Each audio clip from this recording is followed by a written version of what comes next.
even though we have a COVID-19 emergency, the demand for IT professionals remains to be very strong.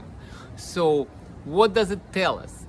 It tells us that if you're thinking about a career change right now, if you're thinking into going into IT, this is probably the perfect time to join, because this is the only industry right now that I can think of that is actually adding job places at the moment. And it only takes 3.5 months to become software tester and quality assurance specialist. You don't need any prior experience, you don't need coding experience, you don't need to study for 5 years to enter into this occupation.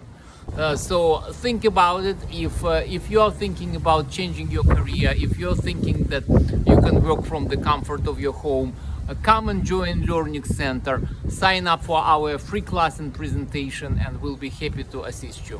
Thank you.